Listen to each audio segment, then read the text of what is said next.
Shri Mataji, what is Sahaja Yoga? Sahaja, Saha means with, Ja means born. So it is born with you the right to become united, which is the yoga, with the divine. And this Sahaja Yoga is something that everybody can have, is it? Is something everybody can practice? Of course. And how does this connection with the divine take place?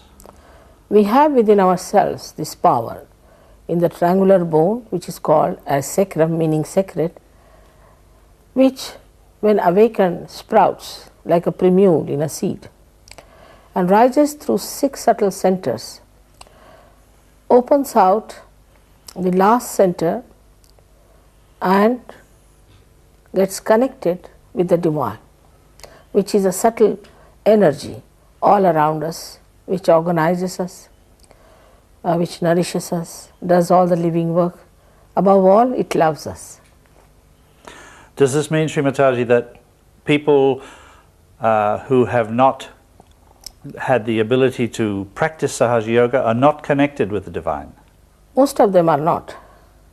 And if some of them are, they don't know all about it. So this is an extra force that is available to human beings to develop themselves in this world. Of course. This is the last breakthrough of our evolution, where you have to get connected with the divine, you have to feel it on your central nervous system, and that's how you get your self-realization.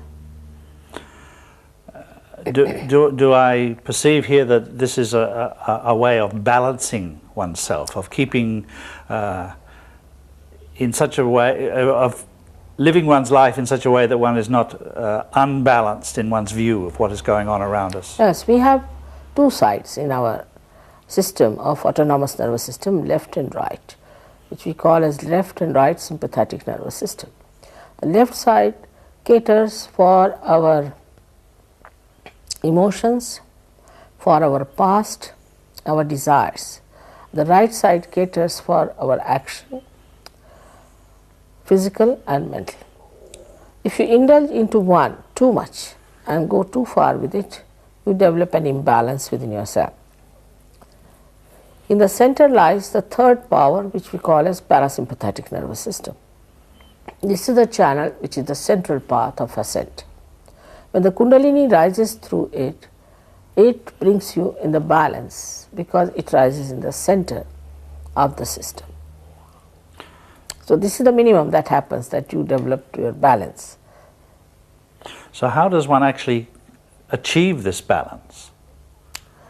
It just happens spontaneously. In other words, there's no physical requirement on an individual? Not at all, not at all. It's a evolutionary step, as I told you. In our evolution, we have developed a balance. We can stand on our 2 legs. Animals cannot. In the same way, you develop this special balance between your emotions and your actions in a very proper way. You speak as though this is some sort of evolutionary step. Yes, it is. It is the last breakthrough, that you have to become the spirit now. And this has to be achieved, which can be achieved only through a living process, because we have become human beings through a living process, and that living process has to act within us. This sounds as though it is rather a significant time then in the history of humanity. Very much. In the history of humanity, in the history of evolution, in the history of spirituality is the most important time, because here where you will get whatever has been promised to you so far. So it's no accident then that Sahaja Yoga has appeared in the world at this time? No, not at all, not at all.